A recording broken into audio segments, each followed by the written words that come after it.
Hello and welcome to our final panel discussion in the Celebrate CTE Month series brought to you by the CTE Foundation. My name is Brandon Jewell and I am the Director of Industry Engagement at the CTE Foundation, which is exactly what we will be discussing today, industry engagement. In this panel, we will discuss the many ways local employers can get involved in career technical education, or CTE, and how the CTE Foundation can play a role in that. We plan to hear from 4 industry partners who have each engaged in CTE in different ways, about how industry plays a crucial role in preparing our next generation workforce and how the needs for industry engagement in CTE can go beyond writing a check. Our host to take us through all of this is Julianna Graham of American Riverbank and also a member of our CTE Foundation Board of Directors. Julianna, please take it away. Well, thank you, Brandon, and thank you everyone for joining us and welcome. And as Brandon mentioned, we are celebrating Career Technical Education Month with this series of informative webinars. And we're very excited to be hosting this partnering with industry. We have a great group of folks today who are going to talk about their personal experiences working in this world and their need for a skilled workforce. Today, the Bureau of Labor Statistics, a January report came out. There's over 7 million open jobs today, and 2/3 of those jobs required skilled labor, and only 43% of those workers are trained. So there's more and more of a need for, and I think interest in supporting career technical education in our schools. Now, I believe that, Brandon, you have a poll for us. We'd like to kind of give you a test at the top of the webinar to see what you might know about career technical training. So please take a look at the poll and provide your vote there, and then we'll talk about what your answers are.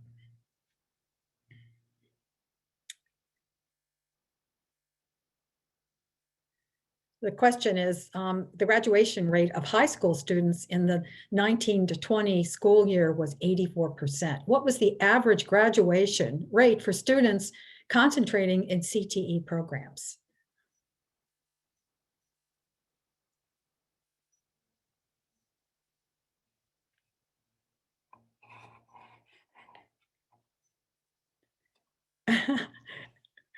Okay.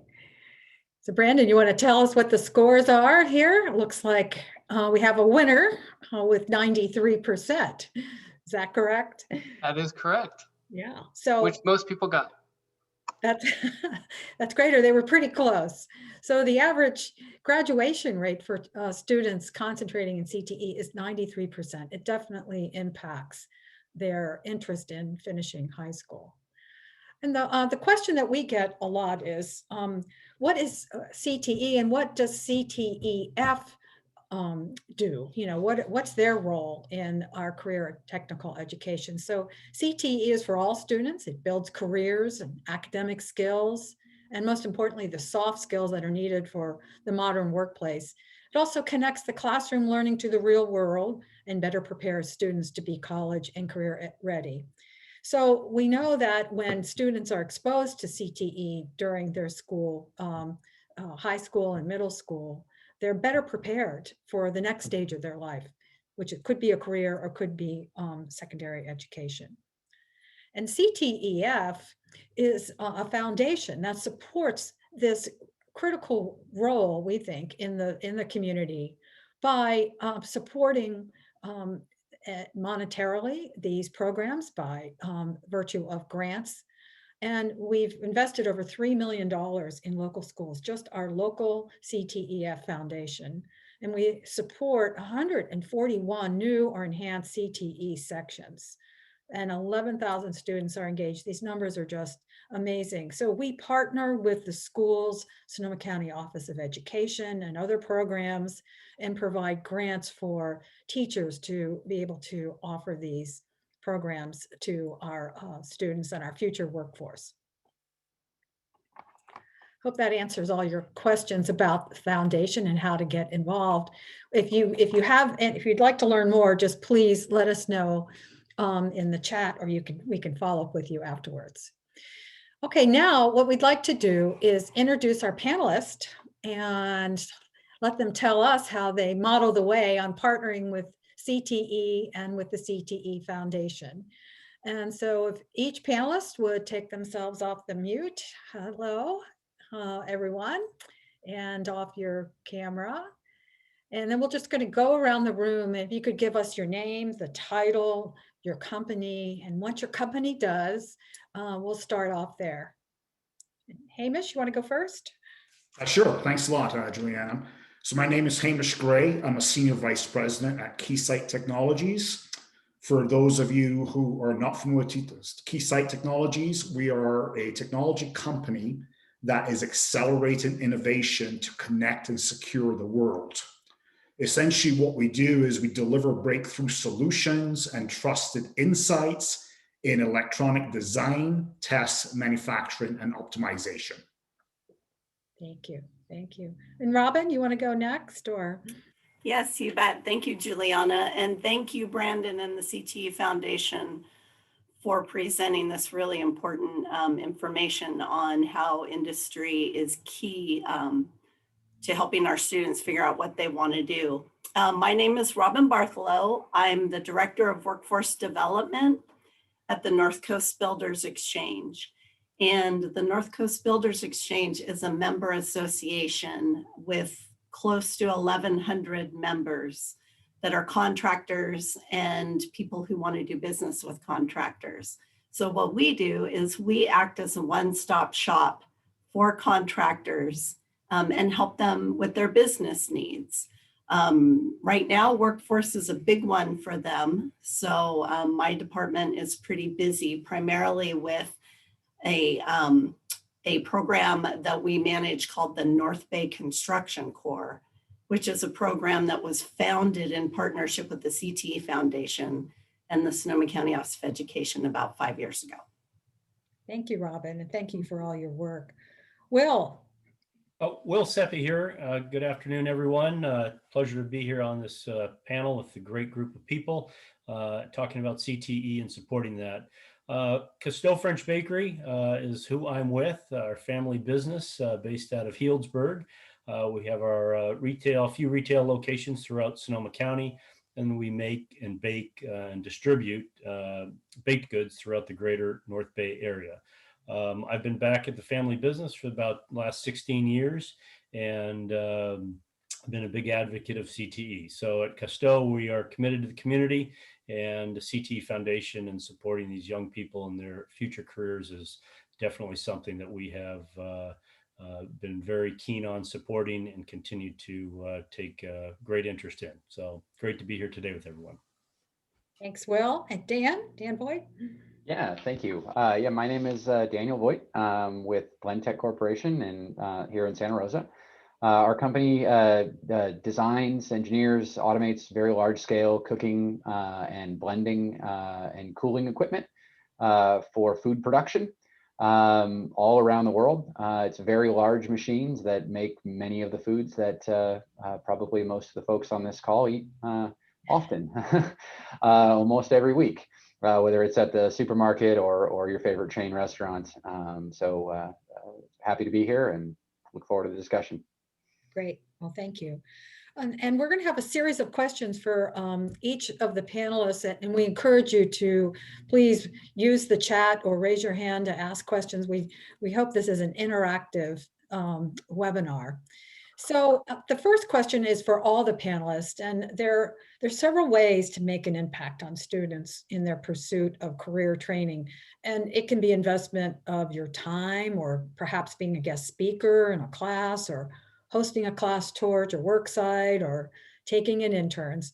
But it can also be a monetary investment in the form of a grant to a program or organization working to help improve the career connection to learning in school.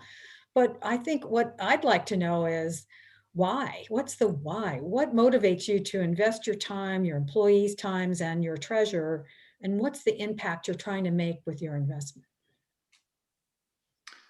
I think, Joanne, maybe I can go on that one. I think it's a great question, and there are so many reasons why we do this. But maybe what I can do is give you really the two big whys from our Keysight perspective. The obvious one is, at the end of the day, there is a clear benefit to Keysight, the business, and to Keysight, our employees. So let me talk a little bit about that, right? Keysight, we've been in business for more than 80 years, and we plan to be in business for many, many more years. So we are always looking for a continuous pipeline of talent to hire from. We hire every single year. So we're not just looking at talent to hire today, talent to hire next week, next year. We're looking at the talent we're going to be hiring in 5 years' time, 10 years' time, 15 years' time. So there's clearly a benefit to Keysight and to Keysight's employees to be involved. Our employees volunteering their time and effort, it's been proven over and over, many studies, and I think we're a living example of that, employees volunteering, they're just a lot more engaged and motivated than others. So that's the big why from a Keysight benefit perspective. The second big why is ultimately there is a benefit to the community. Okay. One of Keysight's values is social responsibility, corporate social responsibility. And wherever Keysight does business or wherever we have operations, we want to contribute to the community and make it a better place. And it's as simple as that educational attainment is tied to higher wages, lower unemployment, reduced crime, improved health. So that's another reason why we do this. So the two reasons: clear benefit to Keysight, but also benefit to the community. I think I'll just stop there on the two big whys. Well, those are two big, good answers. Thank you, Hamish. Maybe to add on to that commentary, a couple perspectives of the why at Castile and concern to this. The community aspect of it, that's one of our core values. So that becomes an easy answer, an easy engagement, right? When we're lined up, same as Keysight, right? And our focus in supporting our communities. And then you have that residual component, obviously, that you've got these young people that you're able to expose to opportunities and put a roadmap, a potential roadmap out in front of them so they can see what's happening. The second piece that I will offer from a very personal standpoint is I had an opportunity to meet with people and intern along my career. So it's one of the things that I feel very strongly about and committed in supporting, because I personally has benefited from it, and I recognize just the great, the positive things out of it. And the people that took time to mentor me and share with me and provide me internships at that time had no idea where I was going or what I would accomplish or what still lies ahead. But the fact that they just took time out of their schedules and willingly gave me advice, consultation, opportunity to learn something, I feel, again, to pay that back or to pay it forward is a way to go. So those are a couple of whys with concern to Castile's involvement in this. I'd like to echo some of that, that over the years, I've had a lot of people personally help me as well. And that creates both a personal motivation to help others. There's also a professional motivation for us as well. Our company's purpose is to deliver equipment and process solutions that make safe, economical, nutritious, and good tasting foods all around the world. And that means we believe in science and we believe in technology, and we believe those things make the economy better, and we believe those things make lives better. And as those things build, it raises the waters for us all, and a rising tide lifts all ships. So the ability to contribute and help on that front fulfills both a personal and a professional ambition to help. I would just kind of wind this up with what they all said. I am so fortunate in my position to work with business owners and employees of business owners in the construction industry who do it for a lot of reasons. One, ROI, they want to find employees for their business. But ultimately, the people that do a lot of work or donate money or, sit on some of our committees, scholarship, workforce development, it really becomes a passion for them. And And it is a passion for all of the reasons that Hamish, Will, and Dan just talked about. I feel like for some of them too, in the construction industry, we have what we're calling, or not me, I didn't make this up, but some are calling a silver tsunami. So we have, for every 5 people retiring out of our industry, only 1 new person coming in. So it's pretty dire, our workforce situation. And I feel like a lot of our members who are involved feel like it's kind of part of their legacy to the community, to their industry, and to their company. So it's been really fun to watch the rewards that these business owners get from being really involved in bringing up the next generation. Well, sure, and we have such a need in our community to rebuild, and it's such a rewarding experience when you can rebuild someone's home that burned down. So thank you all for that. I'm going to ask Hamish. You know, we talked a little bit about, you talked a little bit about Keysight Technologies and being such a strong partner for decades. But what are some of the specific examples of how you've brought maybe interns in or had folks visit? And I know that you do some work with girls on STEM and that emphasis on STEM. Maybe you could tell us a little bit about that. Yeah, sure. So yeah, there's no doubt. I think Keysight, we do a lot with education. It really is part of our DNA, right?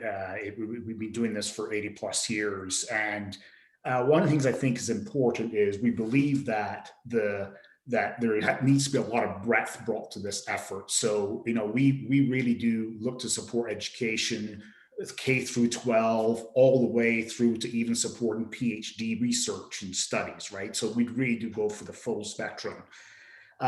We also, we make this, we set ourselves some pretty aggressive goals in this area as well. So as an example, you know, we have a very clearly stated education goal to engage with a minimum of 100,000 students on an annual basis. Okay, so we measure this, right? We drive hard because we fundamentally believe it's that important. Reference in my earlier answer on the 2 big whys. Mm-hmm. So I've got numerous examples. So I'll give you just a few. Ones I'm sure most people will be like, yes, of course. And then I'll go to a few maybe that are a little bit unique, right? I believe to what we do. But you know, the most obvious one is, as she will mention, being an intern. And actually, Will, I didn't know this, we had something in common, but I was actually an intern for Hewlett Packard. So, and hence the Keysight company 35 years ago in Scotland is when I interned with the company, and I'm with them today as a senior vice president, as an executive in the company. So to your point, the power of internships. So we have a very extensive internship program. We hire hundreds of interns every year. And I use the word hundreds, okay?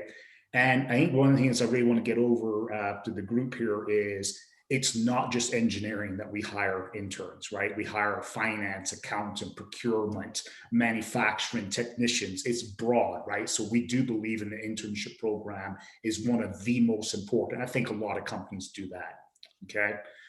One of the cool things in Sonoma County with Keysight being there, there's a lot of intrigue about what this company does up on the hill, hidden behind the trees and stuff. So we get a lot of requests for facility tours. So we do a lot of that with facility tours.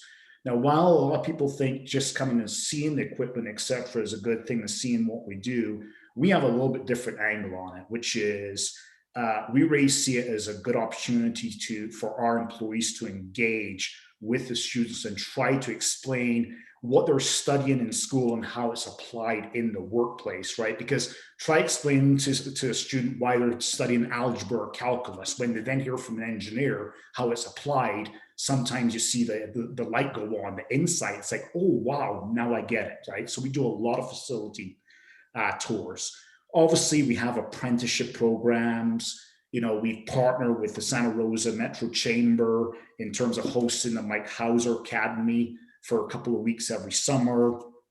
But here's some other angles, right, that we really do. We really encourage and support our employees to be guest lecturers JCs at Sonoma State, happy to go to schools and do that type of stuff. Because again, that employee engagement we think is important.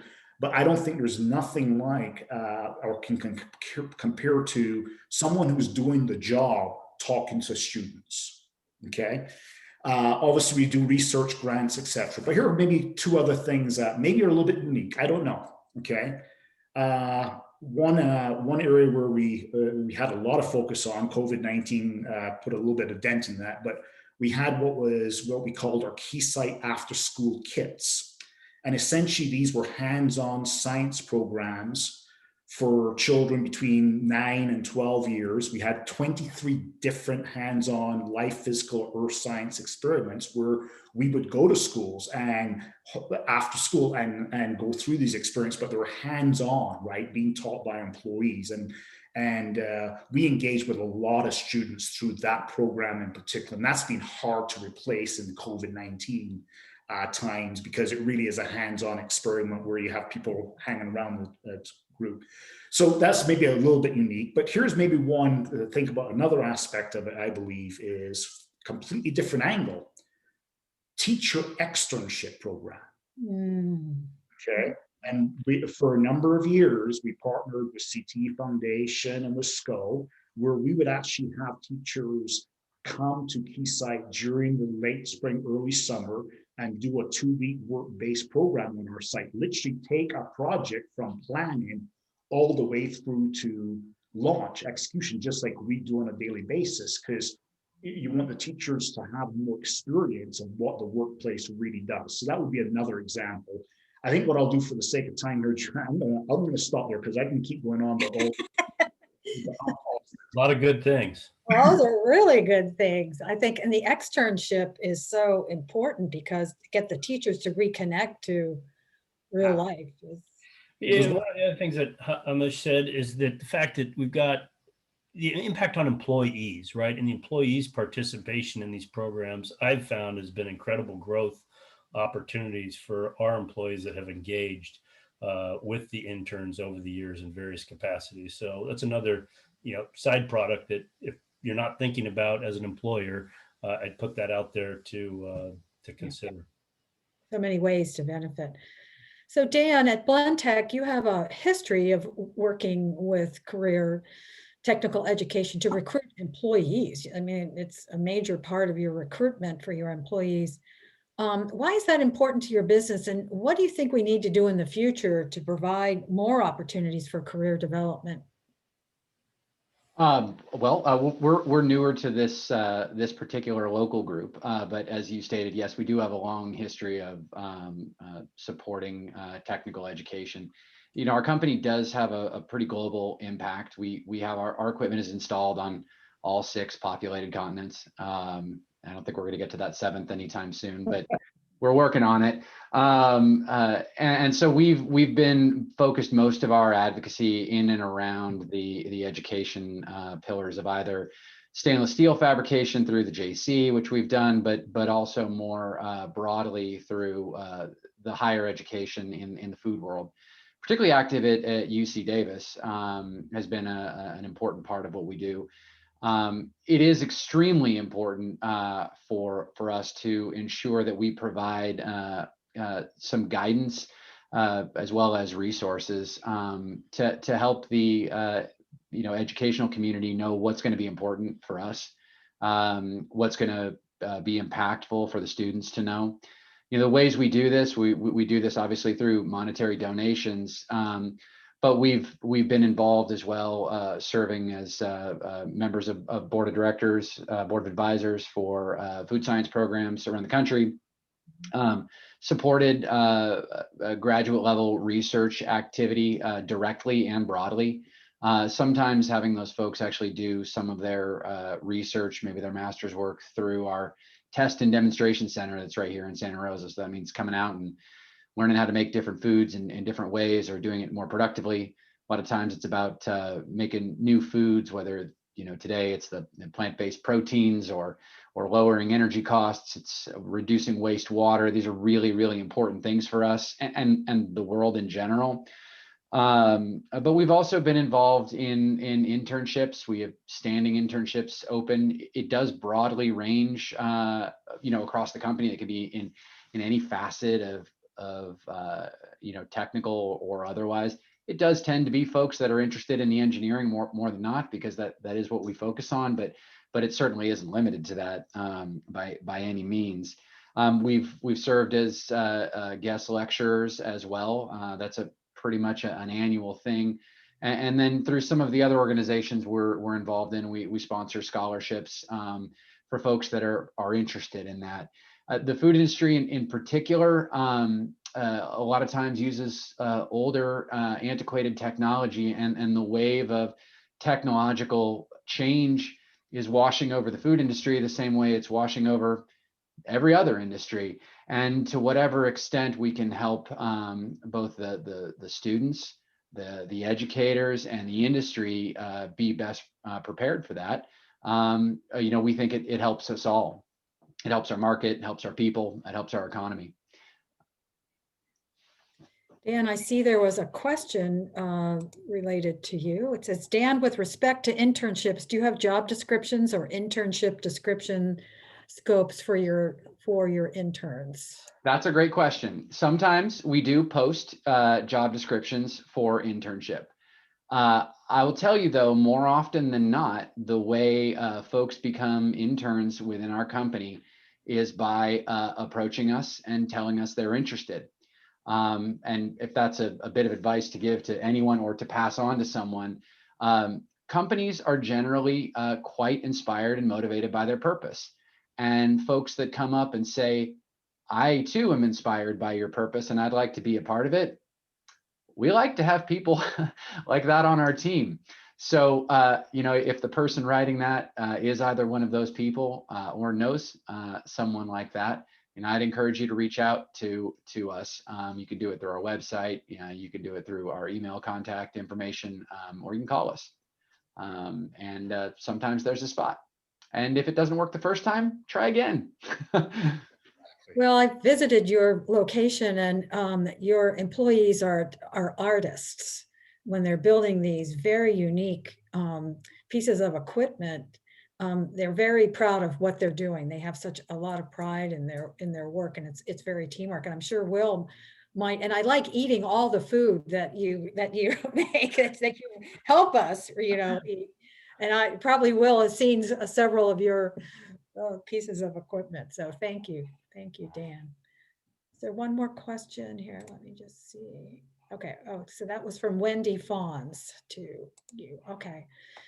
So the construction industries we talked about already is, we're in a uniquely difficult situation to attract employees, and there are far more, as you mentioned, Robin, folks leaving the industry than coming in. And so what does the North Coast Builders Exchange, how do they attract those folks, to come to your programs and learn learn the career? How do they find out where you are and how to get to you? Quite a few ways, actually. The North Coast Builders Exchange has a scholarship program. We have a workforce development committee, and the North Bay Construction Corps. And so some of our members want to get involved in some way and feel like they want to help our youth and help people come into the industry. So they might get involved on one of those committees. As I said, and you just mentioned, workforce is an extremely urgent issue for many construction companies. In May of 2020, actually it was June of 2020, we sent a workforce needs survey out to our members and non-member construction companies as well. We got about 120 responses back. So it's not a huge number, but it is, a pretty good cross section. And 75% of those companies said that they were in need of hiring 1 to 5 entry-level workers in the next 12 months. So, that is a result of, the aging out and the fires and floods and other natural disasters that our region has unfortunately been experiencing. But for companies who are looking for entry-level employees, you know, they're really taking a chance just hiring somebody from a want ad. So what works really well for them is being able to meet students in our programs that we essentially over the months of, for example, with our North Bay Construction Corps, they meet from January through May and then go through a 2-week either paid internship with a company or a boot camp if they're not old enough to be hired.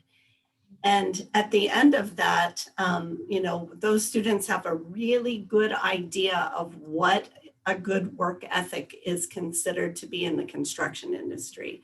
So essentially, through our programs, we vetted those students so companies are more comfortable hiring those entry-level employees because they've been through the program, they've learned those soft skills. And one of the things that is kind of commonly said in our industry is, you know, bring us somebody with good soft skills. We can teach the hard skills, but if they show up on time, ready to work with the proper protective equipment, the proper work clothes, you know, we can teach them everything else.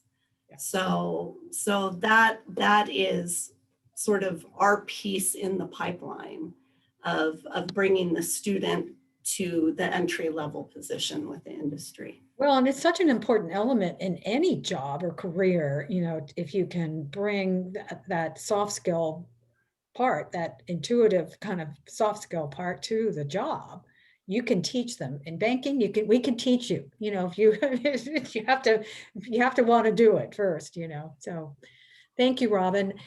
And Brandon, I know that you have, I think, the next question, don't you? Yes, I do. We have a little bit of a surprise for Will, because Will has taken on some interns from the CTE Foundation Sonoma Corps program. And a couple of those interns have a question for you, Will.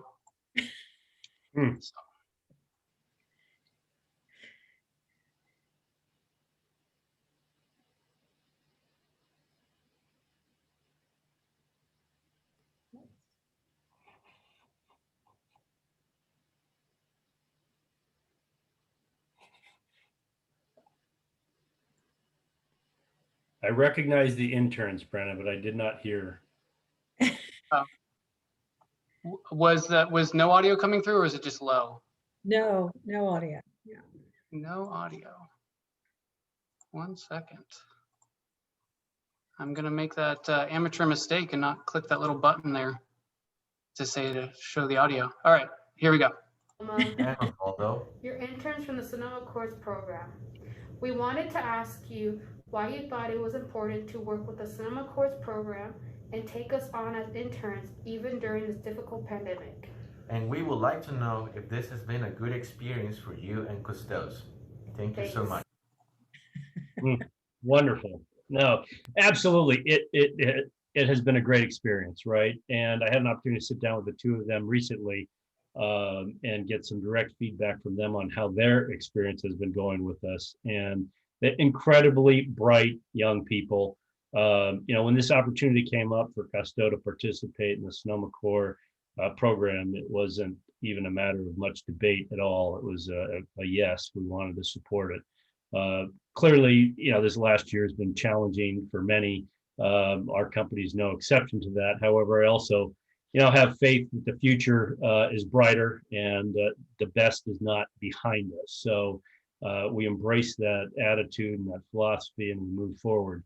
And having this opportunity to get Oswaldo and Paloma on board. And we interviewed several students as part of this program. So that was an interesting part of different than other internships that we've done in the past and that we continue to do. In fact, next week we have three interns from Healdsburg High School starting next Thursday. That part of the Healdsburg High's internship program that'll be with us for the course of 3 weeks. But The Sonoma Core program, where we had this opportunity to interview students interested in coming in and learning about our industry, was great. So we extended offers to 2 of them, the 2 that just asked the question. They have been invaluable pieces, components to our team, right? Over the last 4, 5, 6 months now. We have another 6 months to go. They have enjoyed learning a diverse number of skills, everything from food safety and sanitization to preventative maintenance. I think they are now the experts on our flow wrapper machine.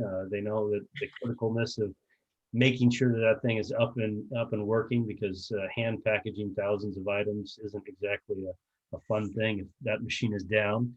So it's rewarding, right? And I also just take a sidebar on that too, to share with you another very positive story. And this happened yesterday.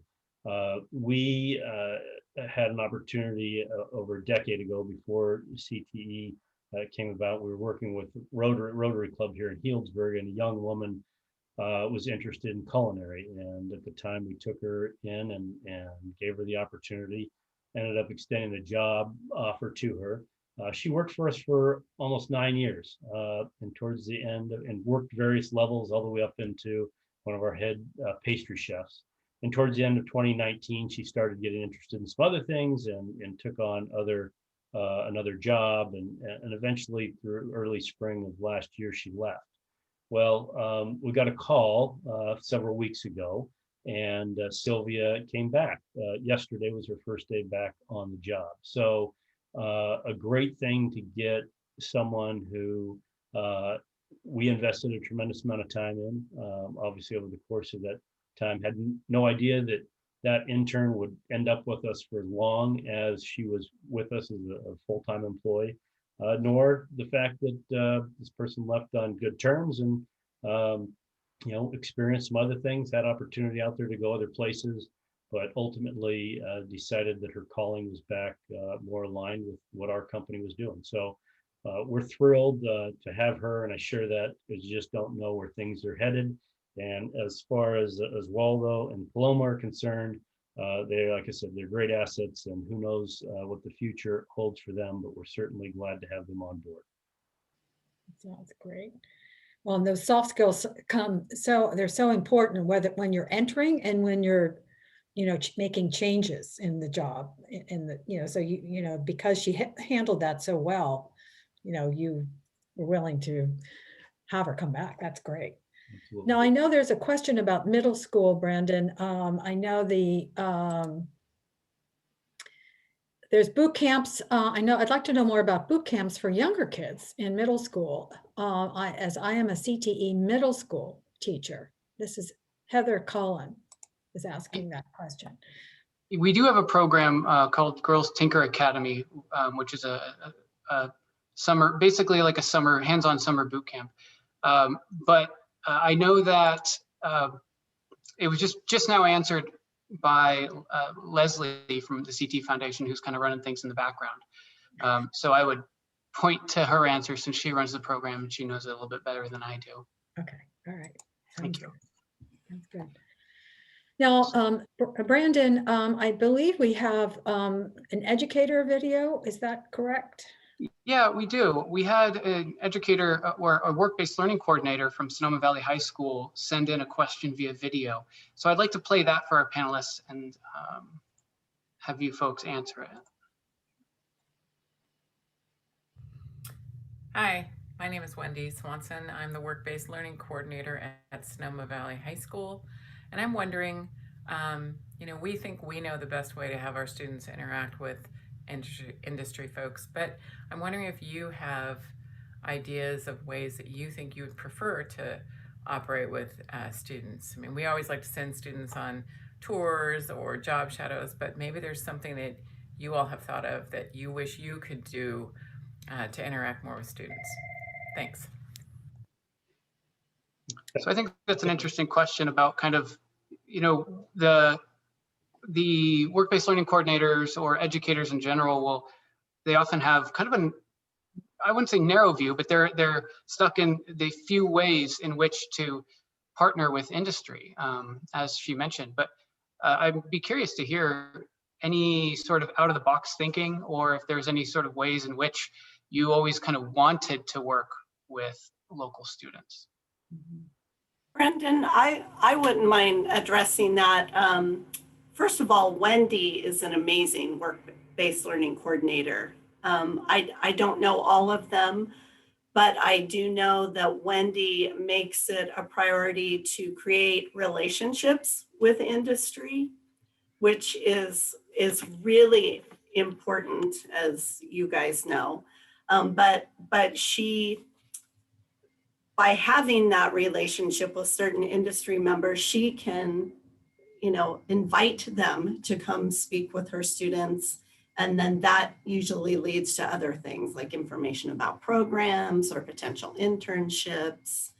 One thing that I thought of, because I looked at that earlier, as you had suggested, is that a lot of companies, they don't want to be contacted by 80 different people about how they could be involved, with a student. So having those personal relationships like Wendy does, and working with the CTE Foundation, which is sort of that hub really for, bringing somebody in an industry in to get them hooked up with the right area to work with students is essential. I'll add a couple of comments on that. If I think one, too, if for work-based coordinators at the high school, reach out to your local chamber of commerces. That's always another avenue to get to connect. And then you just reflect on what's happened here in the last 9-10 months. Businesses have changed dramatically, and the technology that's been deployed, and I put our company in that as well. We've done so many things internally to operate better, as well as implement programs that are outward focused to our accounts. But I tell you, I did one thing during this remote or distance time with the JC, and it was a tour of our production center over Zoom, and it was live, and the whole class dialed into it, and we had a Q&A session with it. So we were able to leverage that technology and have, like we're doing now, and have a discussion where people didn't have to, get on the bus to come over and take the tour. So I think those are definitely opportunities that should be explored.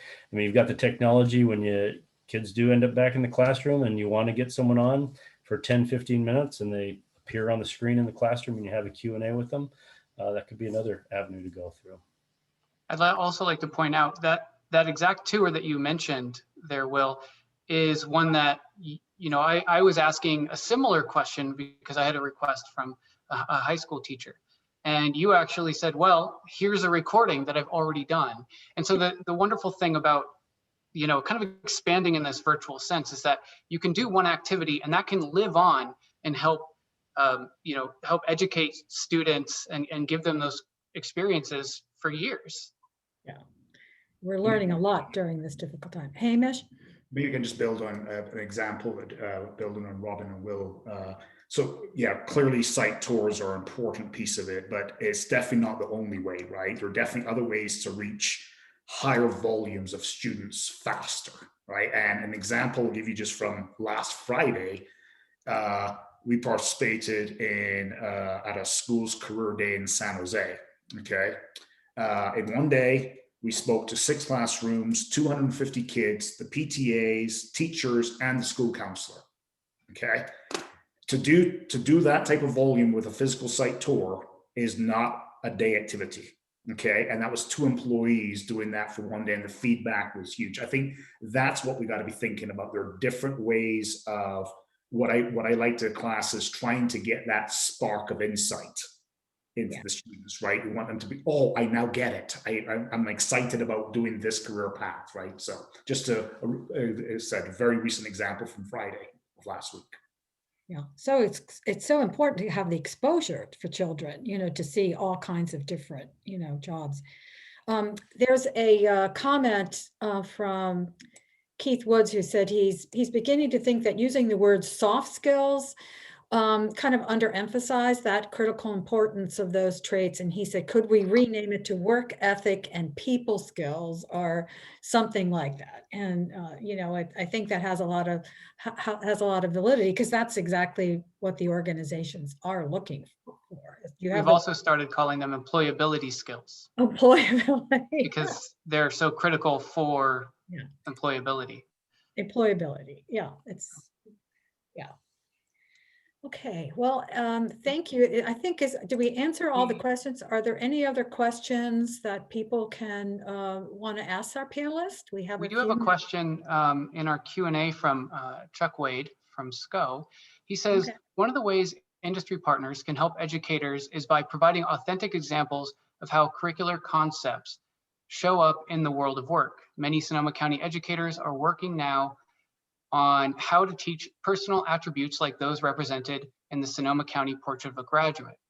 Can you think of specific examples of what things like curiosity or empathy or ethics look like in your industry? Now, Hamish, I know you and I have had this discussion a handful of times. We actually did a virtual activity where we really focused on the Portrait of a Graduate. So maybe if you want to kind of start with that. Yeah, so maybe just at a higher level, right? I do believe that the work that was done in Sonoma County that resulted in our Portrait of a Graduate really does capture the key attributes, right? Curiosity, empathy, communications, collaboration, ethics, and initiative, okay?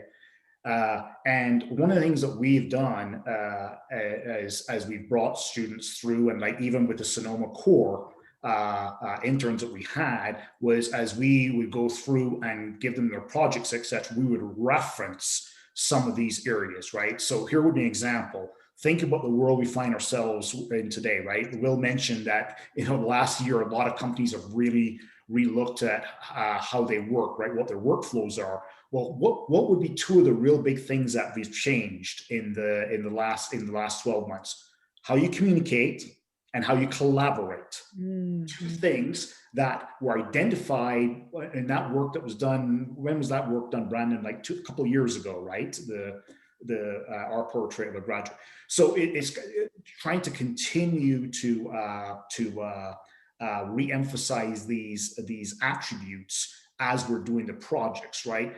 Ethics, even as an example, because I know I get questions a lot of time about ethics, because people say, well, how do you explain ethics and why that's important? But ethics is not just, you know, you walking out the door, taking equipment you're not meant to take it, right? It could be just in terms of you're communicating honestly how you feel about things. You ethically, you know your project's going to be running later, you're not going to make that deadline. Say it. It's okay, right? That's part of the environment.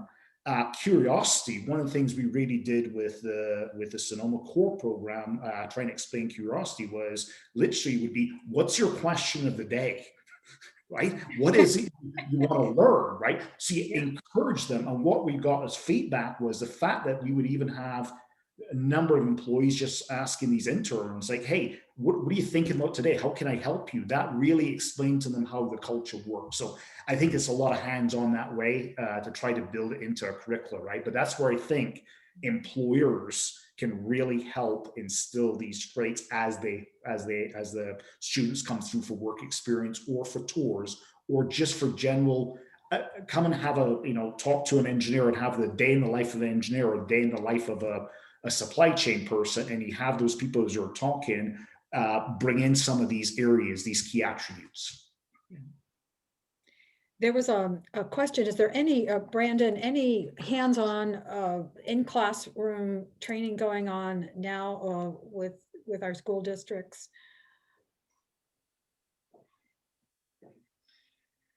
Yeah, sorry, I was just reading some of the other questions that we have going through.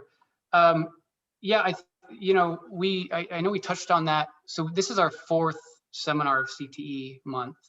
And on the week 2, I know we did touch on that a little bit. So I would actually recommend going back. We have all those on the CTE Foundation's YouTube channel and our website. So I would recommend definitely checking on that. But as far as like in-class hands-on learning training going on right now, There's not much in class going on right now.